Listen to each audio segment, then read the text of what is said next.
noches. Bienvenidos nuevamente al ciclo de reflexiones acerca de una iglesia trinitaria, sinodal y profética, llamada para la pastoral universitaria. Momentos destinados especialmente a jóvenes en edad universitaria, en los que diferentes expositores nos iluminarán acerca de los 3 ejes propuestos por nuestro obispo Monseñor Gabriel Mestre en su primera carta pastoral. En este segundo encuentro discerniremos acerca de la iglesia sinodal. Para el mismo nos acompañará el padre Cristian Basterrechea, sacerdote diocesano de Mar del Plata, vicario de la parroquia San Pío de Petrolchina, capellán del Instituto Estela Maris Adoratrices y profesor de Sembrar, entre otras funciones pastorales que desempeña. Lo recibimos con un aplauso. Bueno, ahí estamos. Es una alegría entonces que podamos irnos metiendo juntos, ¿sí?, en la carta pastoral del obispo y sobre todo en esta segunda parte que nos habla de la sinodalidad, ahora que vamos iniciando el camino hacia el sínodo diocesano, ¿verdad? Cada vez vamos hablando más y vamos a tener el lanzamiento oficial del sínodo en invasión de pueblo. Por eso los invito a que comencemos haciendo una oración muy cortita, en el nombre del Padre, y del Hijo, y del Espíritu Santo. Amén. Vamos a poner entonces esta charla, el camino sinodal de nuestra diócesis, en las manos de nuestra Madre la Virgen, María. A ella le vamos a pedir también por la nueva tarea del asesor de la pastoral universitaria como párroco de Cristo resucitado. Ponemos nuestras vidas e intenciones, las distintas comunidades de la pastoral universitaria en las manos de la Virgen. Dios te salve María, llena eres de gracia, el Señor es contigo. Bendita tú eres entre todas las mujeres, y bendito es el fruto de tu vientre Jesús. Santa María, Madre de Dios, ruega por nosotros pecadores, ahora y en la hora de nuestra muerte. Nuestra Señora de Luján, en el nombre del Padre, y del Hijo, y del Espíritu Santo. Amén. Bueno, ahora sí. Comenzamos entonces con la segunda parte de esta charla. Para hoy vamos a trabajar. Ahí está, si no lo prendo no funciona. Básicamente con 3 documentos, no se ve bien desde allá me parece. El primero es un discurso del Papa con motivo de los 50 años de la institución del Sínodo de los Obispos en octubre del 2015. Después vamos a utilizar este documento que salió a principio de este año de la Comisión Teológica Internacional, la sinodalidad en la vida y la misión de la Iglesia, para desembocar de lleno en la carta pastoral de nuestro obispo. ¿Qué nos dice el Papa Francisco, ¿sí?, en ese discurso? Es un discurso muy cortito, les recomiendo que lo lean, son 6 carillas solamente este discurso, donde nos va hablando del sínodo de los obispos, pero que son características que se aplican a toda la Iglesia y a la sinodalidad en general, ¿verdad? Algunos extractos simplemente, como para que vayamos tomando elementos que después nos van a ayudar a ir reforzando las ideas de Monseñor Mestre. Desde el Concilio Vaticano II a la actual Asamblea Sinodal sobre la Familia, estamos en el contexto del segundo sínodo de la familia. ¿Se acuerdan que tuvimos 2? Uno extraordinario, ¿sí?, y después el ordinario. De esos 2 sale la exhortación Amoris Laetitia del Papa. Entonces estamos en el contexto de la segunda Asamblea Sinodal sobre la familia. Hemos experimentado de manera poco a poco más intensa la necesidad y belleza de caminar juntos, ¿sí? Primeras características que pone el Papa acerca de la sinodalidad, de este caminar juntos, del ser sínodo: belleza y necesidad, ¿sí? La necesidad en la filosofía, necesario es aquello que no puede no ser, ¿sí? Y primera definición con la que nos podemos quedar, y después vamos a ver por qué no puede no ser, ¿verdad? Precisamente el camino de la sinodalidad es el camino que Dios espera de la Iglesia en el tercer milenio. no es algo meramente nuestro, ¿sí? Es algo que Dios nos está pidiendo a todos nosotros como iglesia, más allá de ese evento puntual que es la asamblea ordinaria del Sínodo de los Obispos. Lo que el Señor nos pide, en cierto sentido, ya está todo contenido en la palabra sínodo, caminar juntos. Laicos, pastores, obispo de Roma, es un concepto fácil de expresar con palabras, pero no es tan fácil de ponerlo en práctica. Es lo que Dios espera de la iglesia, es lo que el Señor nos pide. Un camino difícil, dice el mismo Papa. Y acá prestemos especial atención también. La iglesia sinodal es una iglesia de la escucha, con la conciencia que escuchar es más que oír. Es una escucha recíproca en la cual cada uno tiene algo para aprender, ¿sí? El primero de los puntos que marca Monseñor Mestre cuando habla de sinodalidad es la escucha. Vemos cómo se enraiza en lo que el Papa nos va pidiendo para sinodalidad. La cuestión de la escucha, que vemos que sobre el final despunta, aunque no de forma explícita, el diálogo, que es el segundo de los puntos que Monseñor Mestre pone en su carta pastoral. El camino del sínodo prosigue escuchando a los pastores. Por medio de los padres sinodales, los obispos actúan como auténticos custodios, intérpretes y testimonios de la fe de toda la iglesia, que debe saber distinguir atentamente de los flujos muchas veces cambiantes de la opinión pública. Debe saber distinguir. El tercero de los puntos que nuestro obispo nos pone, el discernimiento, ¿sí? Nosotros buscamos discernir en el diccionario de la Real Academia Española y encontramos esto que es distinguir, separar, hacer un juicio, ¿sí?, acerca de algo o de alguien, ¿verdad? Entonces vemos cómo la carta pastoral está enmarcada también dentro del magisterio universal de la Iglesia. El magisterio de nuestro obispo, de nuestra diócesis particular, está puesto en un marco mucho más grande. Y acá lo más importante que dice el Papa en este discurso, y lo dice así como a la pasada: el carácter sinodal como dimensión constitutiva de la Iglesia, ¿sí? Es decir, al principio veíamos que era necesario, y ahora da un paso más diciendo que no solo es necesario, sino que la sinodalidad es constitutivo de la Iglesia. La Iglesia no puede ser si no es sinodal. En definitiva, es lo que nos dice el Papa. Y sigue después el texto. Hasta acá, lo que el Papa Francisco nos viene diciendo y aportando sobre este camino sinodal.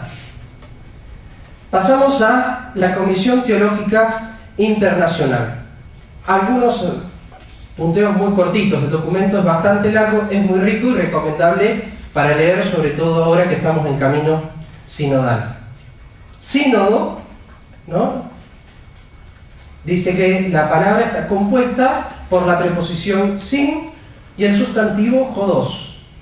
Indica el camino que recorren juntos los miembros del pueblo de Dios. Remite, por lo tanto, al Señor Jesús, que se presenta a sí mismo como el camino, la verdad y la vida. Y al hecho de que los cristianos, sus seguidores, en su origen fueron llamados los discípulos del camino. Lo primero que nos dice entonces es que ya en su composición etimológica, sínodo, caminar juntos, con significa sin, hodos, camino, nos remite a Jesús, que se identifica con el camino, y a los discípulos de las primeras comunidades, tenemos ahí varias citas, donde se les dice seguidores del camino. Si googleamos camino en diccionario, nos da varias acepciones. Una de las últimas es figura de lo que uno hace en la vida o el modo de hacerlo. Y entre todas las acepciones, al final, Jesús se designa a sí mismo como camino, que lleva a Dios. Diccionario de griego del Nuevo Testamento nos tira esto. ¿Qué nos dice el Evangelio de San Juan, capítulo 14, versículos sobre todo 5 y 6? Tomás le dijo: Señor, no sabemos a dónde vas. ¿Cómo vamos a conocer? Ten Jodón, el camino.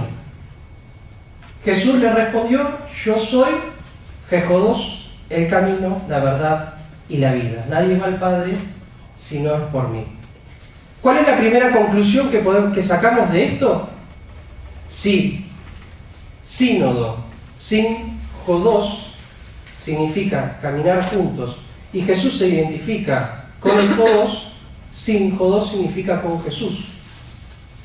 En definitiva, somos sinodales si caminamos con Jesús.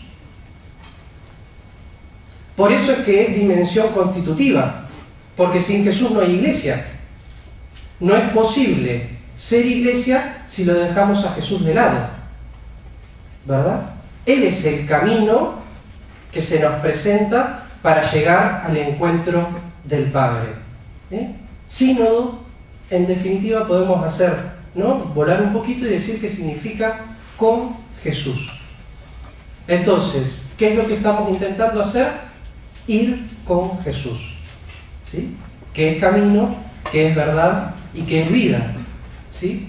Pero un camino no como elemento, sino como persona viva. Por eso es que los discípulos se los llama seguidores del camino. Al camino no se lo sigue, se lo anda.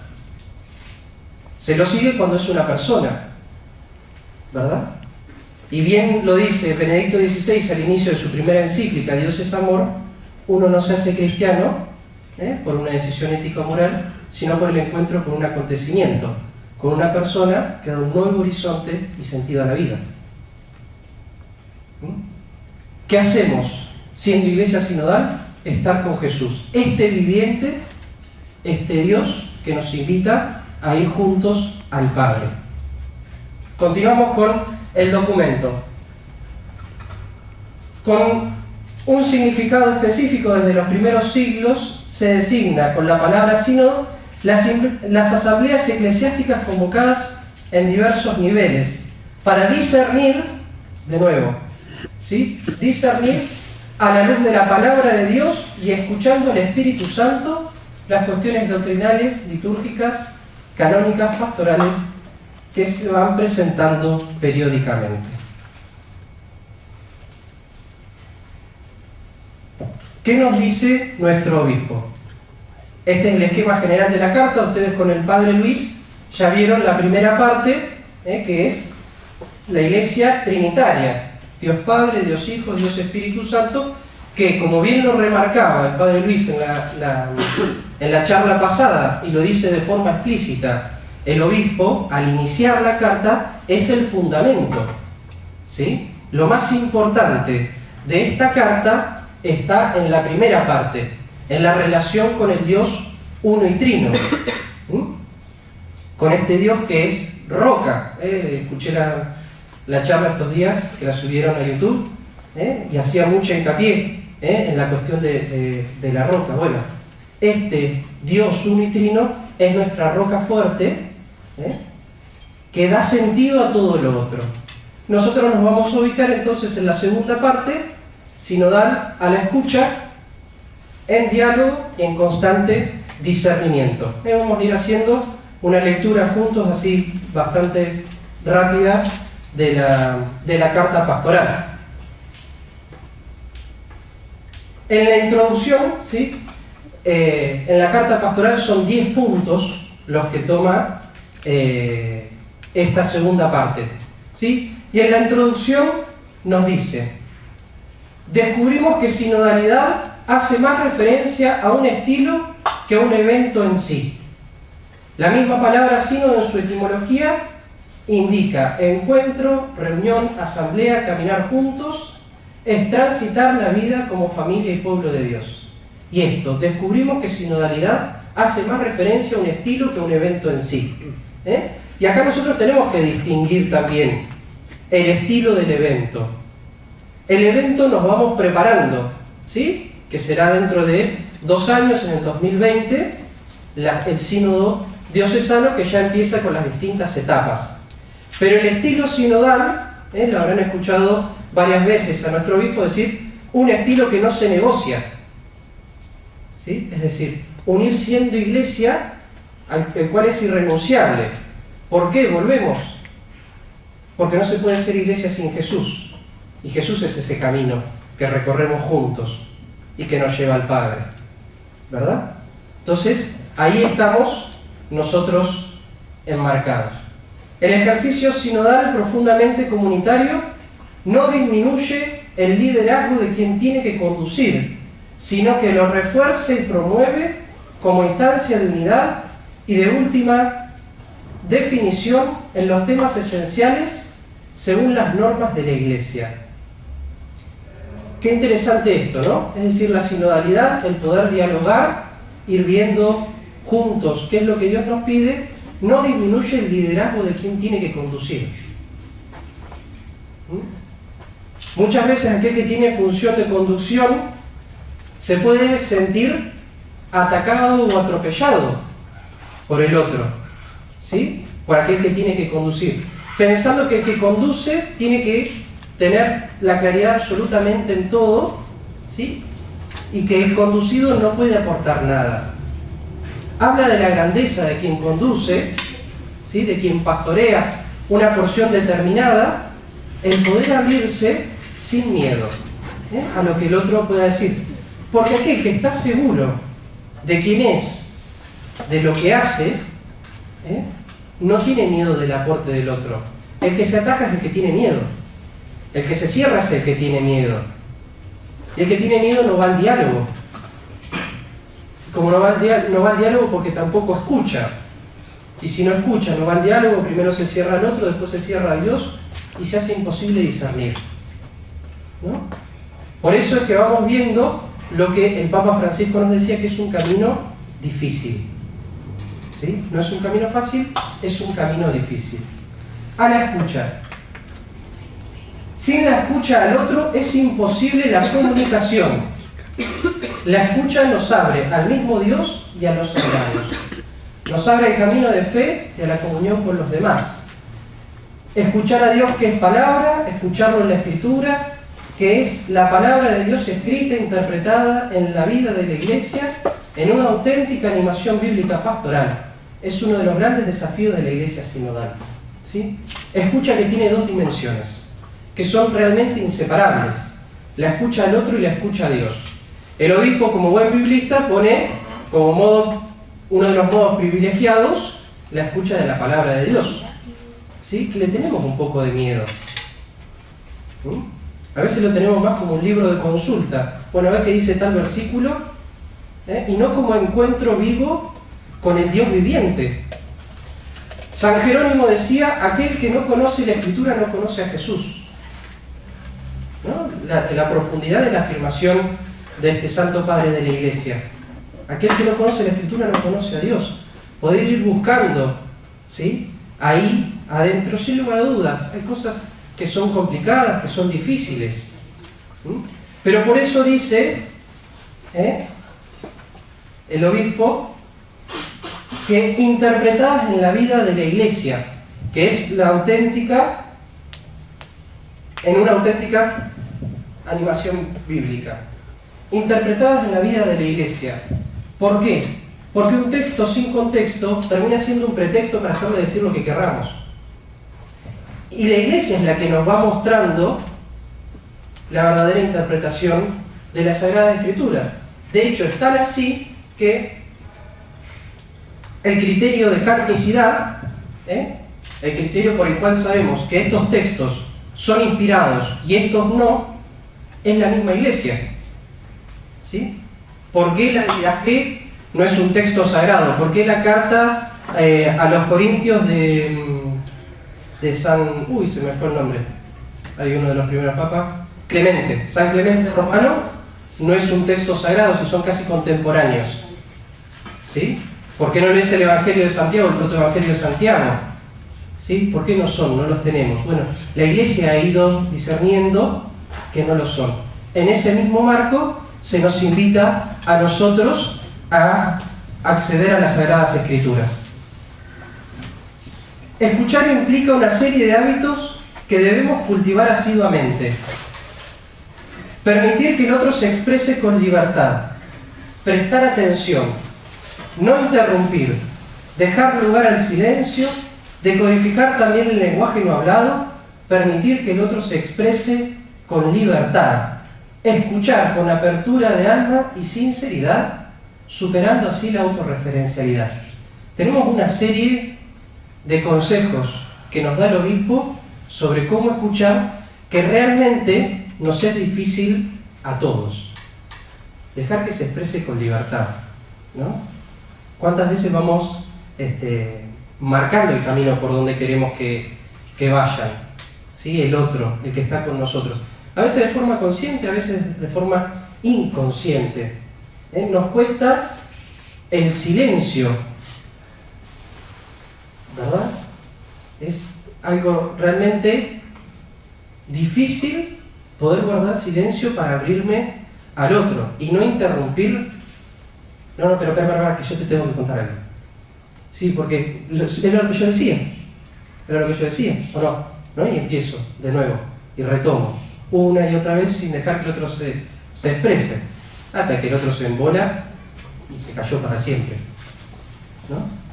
Estas actitudes que las podríamos ir trabajando de a una, ¿qué es lo que nos llevan a aquello que el Papa nos pide una y otra vez? Salir de la autorreferencialidad, del yo. No soy lo único que hay.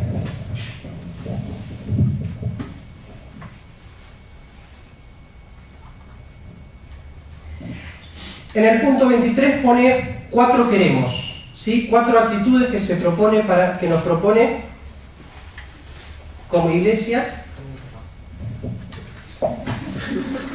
Para que salga la grabación, está tapado el mate.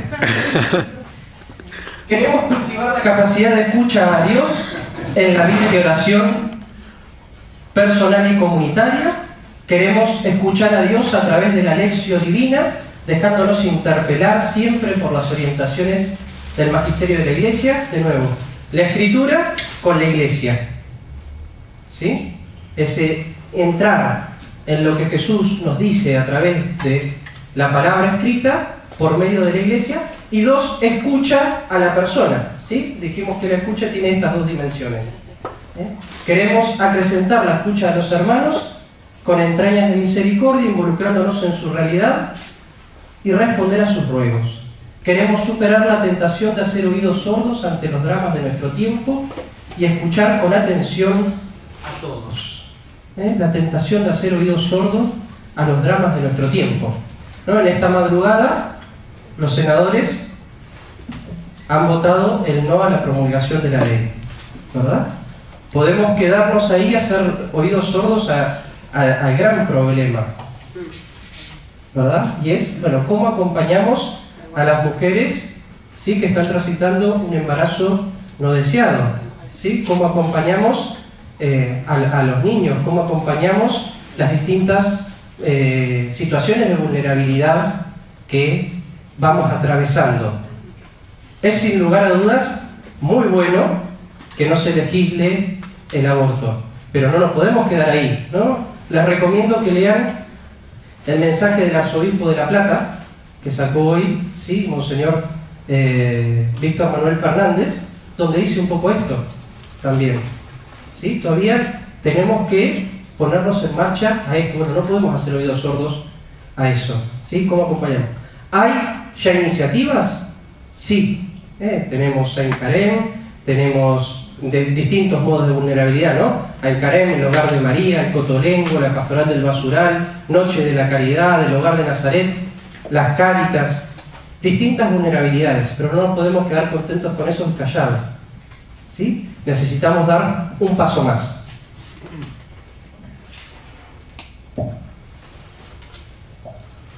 El diálogo es comunicación. Encuentro, pasamos a la segunda parte, ¿no? Encuentro con 2 o varias interioridades. Es exactamente lo opuesto al monólogo. Nuestra cultura contemporánea practica muchas veces el monólogo compartido entre 2 o más. se emiten muchas palabras y discursos sin llegar a haber verdadera comunicación. ¿Sí? Monólogos compartidos. Dialogar es salir al encuentro del otro para encontrarse con Jesús.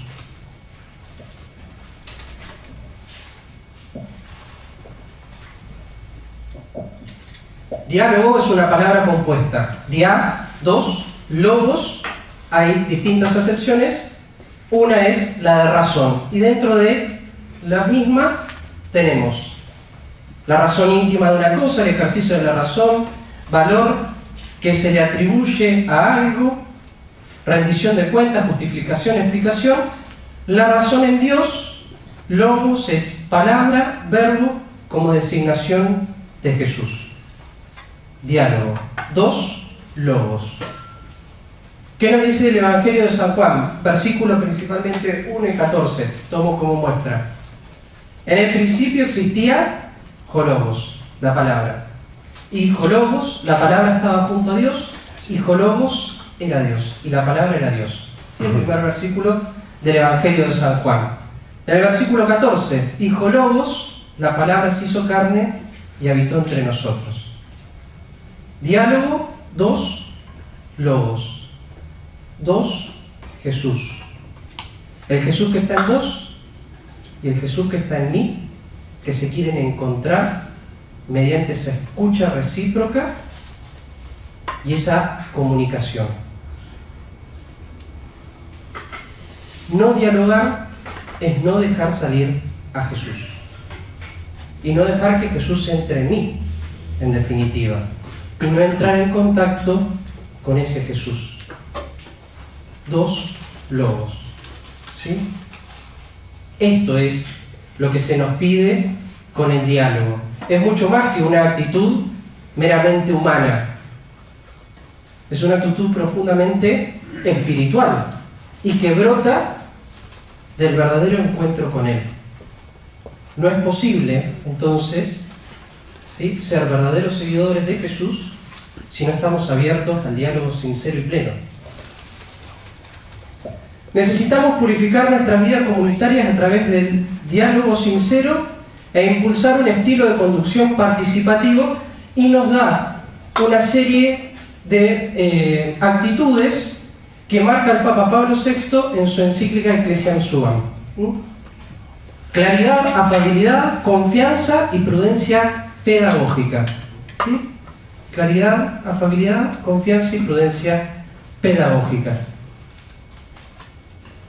Anhelamos un diálogo respetuoso y sincero con la cultura pluralista de nuestro tiempo, que nos lleve a confrontar posiciones sin fundamentalismo de ningún tipo y encaminado a la reconciliación. ¿No?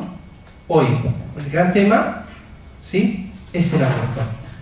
¿Cómo nos planteamos ante este tema? Como nos pide el obispo: diálogo respetuoso y sereno.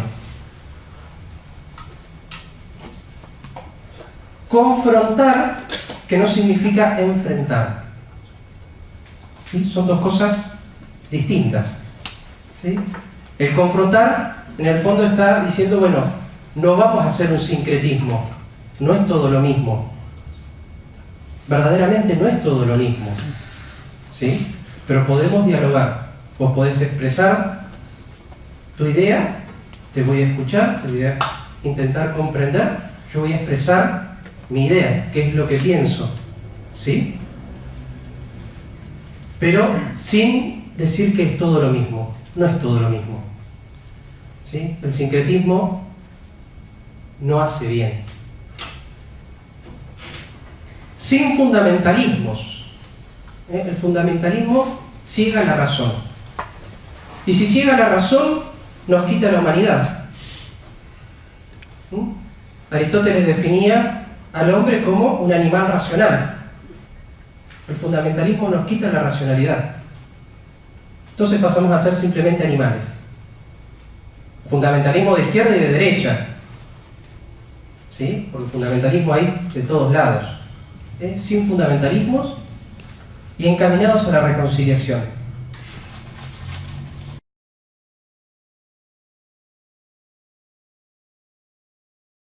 para nosotros. ¿Sí? Es urgente. Cada vez hay más grietas, ¿no? Venimos hace tiempo de moda con el tema grietas. ¿Sí? Es urgente que nosotros, como caminantes con Jesús, busquemos al Jesús que hay en el otro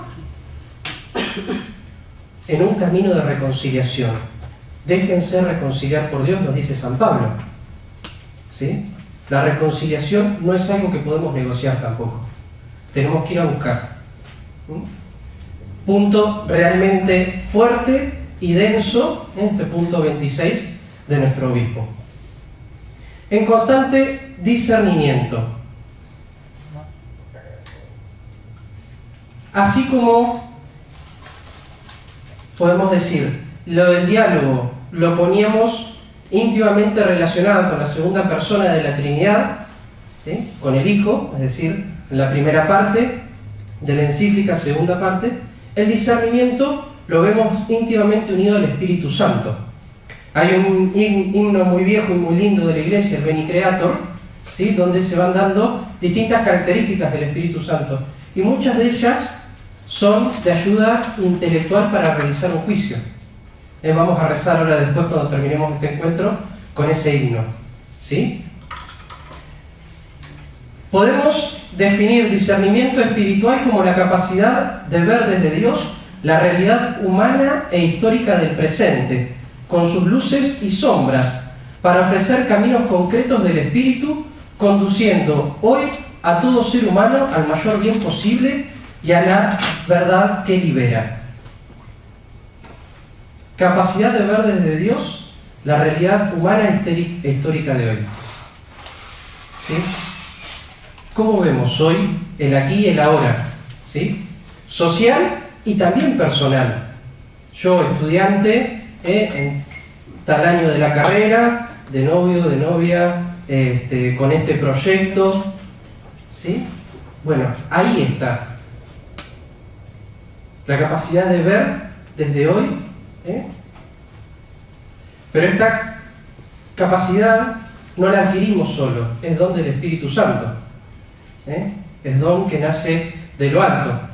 En el Evangelio de la Misa de hoy teníamos el episodio de Pedro en Cesarea de Filipo. Feliz de ti, Pedro, porque esto no te lo ha revelado ni la carne ni la sangre, sino mi Padre que está en el cielo. ¿Verdad? Bueno, ahí nos enraizamos, ¿sí? En ese encuentro con el Espíritu Santo. El discernimiento espiritual permite que se pueda captar e interpretar los signos de los tiempos en nuestro contexto inmediato y más cercano, para responder a ellos desde el designio salvífico de Dios, que quiere la plenitud y felicidad de todo ser humano. Las respuestas a nuestras problemáticas las encontramos en este Dios que es Espíritu, que nos va iluminando de a poco. Ya terminamos, El discernimiento espiritual, personal y comunitario, que apela constantemente al ejercicio y el buen uso de nuestra libertad. Ser libre implica el riesgo de equivocarse. Y esto es una gran patología que tenemos nosotros, ¿sí? El miedo que se transforma en parálisis a equivocarnos, ¿sí? Miedo que se transforma en parálisis a equivocarnos. Entonces nos quedamos donde estamos, ¿sí? Nos quedamos donde estamos. Un caso concreto, ¿sí? Que pasa, ¿sí? Entre nosotros, entre los jóvenes, ¿sí? Quizás yo soy un par de años más grande que la media, pero es la cuestión vocacional, ¿sí? La cuestión vocacional. Tengo miedo a equivocarme, por eso no me pregunto y sigo por donde estoy. ¿Verdad? Como si la cuestión profesional suplantara la vocacional. Y en realidad la apoya y la acompaña. Pero la profesión no nos va a planificar. Nos va a planificar la vocación que Dios quiera. Que después se podrá manifestar en distintos modos. Como profesional en esto, en aquello otro. ¿sí? Pero ese miedo a equivocarnos, a tener que cambiar de camino, al descubrir lo que Dios nos pide, nos paraliza a la hora de preguntarle realmente, ¿qué querés de mí? ¿Quién soy? Profesionalmente yo hubiese querido ser ingeniero. Me encanta la electrónica. Es mi pasión, es mi hobby, me encanta la electrónica. Pero soy pleno sin locura. Ahí está mi vocación. Lo cual no implica que tenga dificultades, ¿sí? Que tenga que remarla. Pero mi plenitud está ahí. ¿Sí? Mi plenitud está ahí. No estaba entre las plaquetas y el soldador, aunque me encanta, ¿verdad? Entonces, necesitamos perder ese miedo a equivocarnos. ¿Sí? Porque equivocarnos es propiamente nuestro. El único que no se equivoca es Dios. Después del resto nos equivocamos todos. Y bendito sea Dios que nos equivocamos. San Pablo va a decir, me glorío de mis debilidades porque es donde Cristo triunfa. Mi límite es lo que me hace persona individual. Es lo que me hace único. Si no tuviésemos límite, seríamos toda una misma masa. No habría diferencia entre uno y el otro, con lo cual, si no hay diferencia, no hay posibilidad de complementariedad.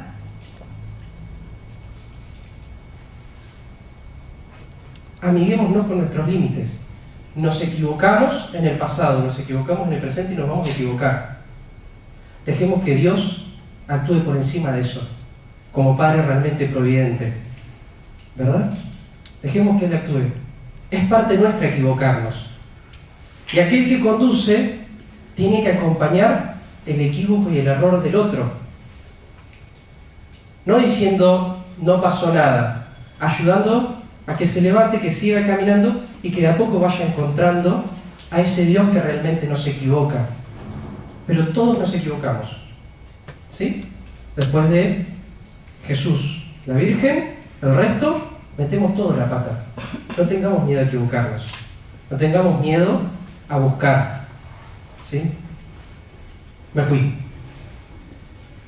Ser libre implica el riesgo de equivocarse y por miedo a equivocarnos podemos caer en la tentación de una cierta inactividad o parálisis, un cierto rigorismo y automatismos espirituales que rechazan todo tipo de discernimiento, aferrándonos a esquemas rígidos que se cierran a la novedad constante del Evangelio. De nuevo, lo que decíamos. El miedo nos cierra. ¿Sí? ¿Qué hace el resucitado cuando se aparece?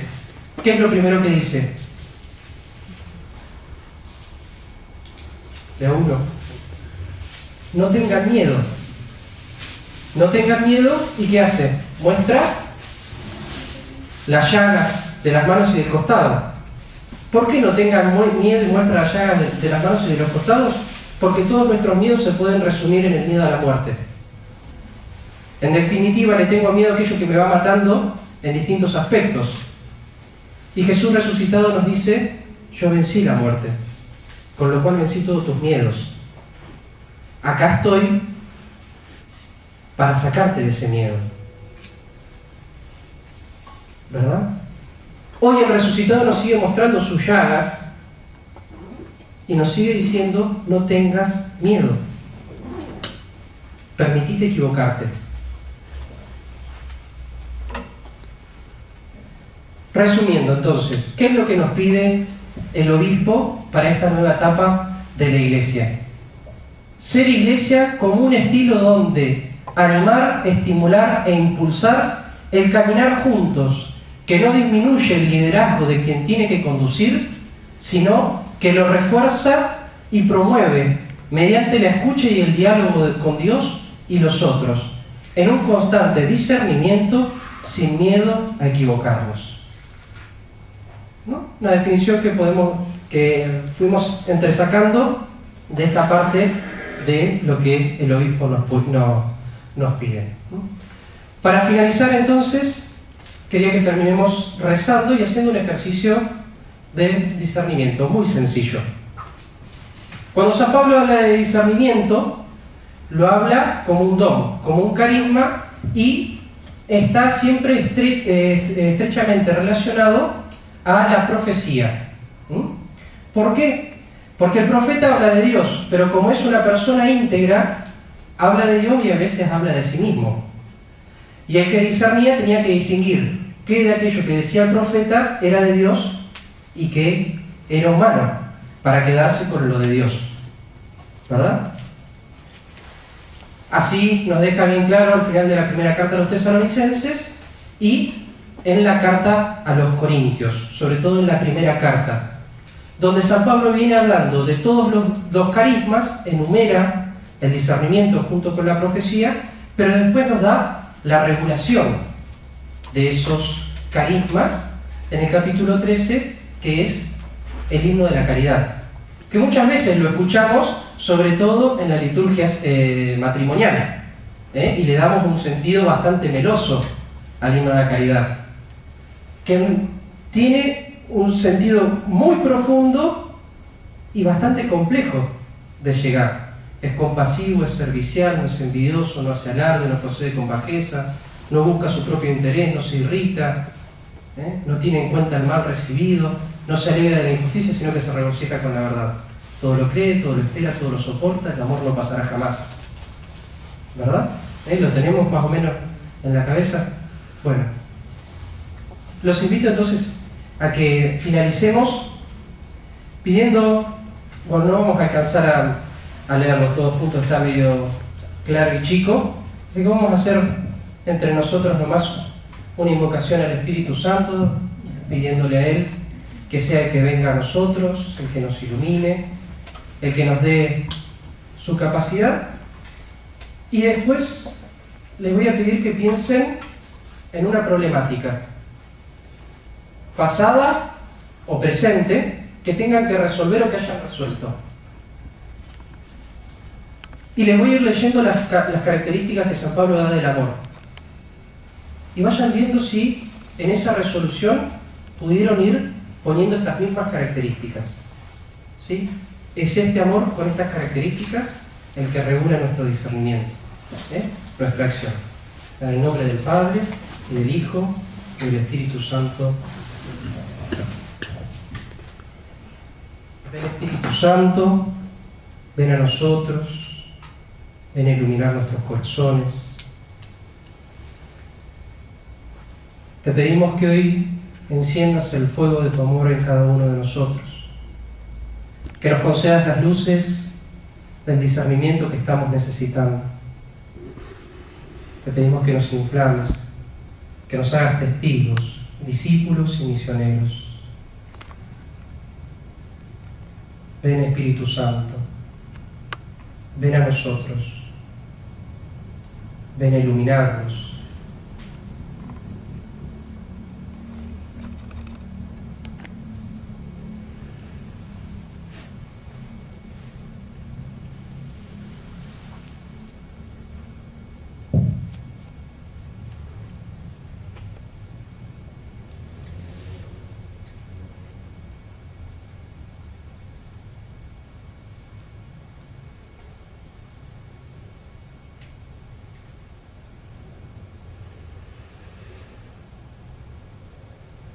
Ven Espíritu Santo y ayúdanos a discernir en clave de amor.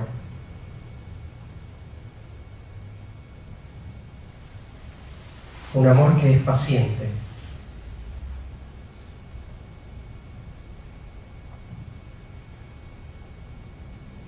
Servicial.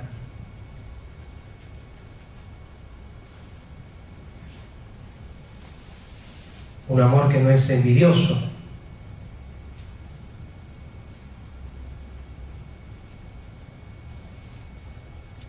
Que no se alarde,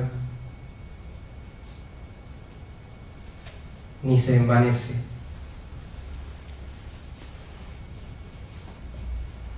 Que no procede con bajeza, ni busca su propio interés.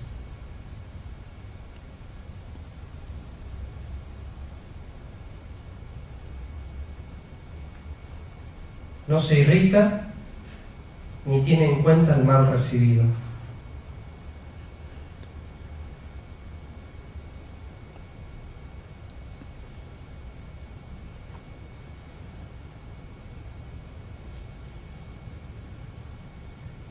no se alegra de la injusticia, sino que se regocija con la verdad.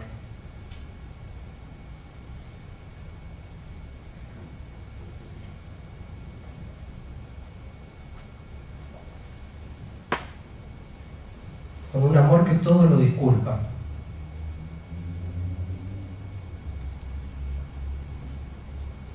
Todo lo cree, todo lo espera, todo lo soporta.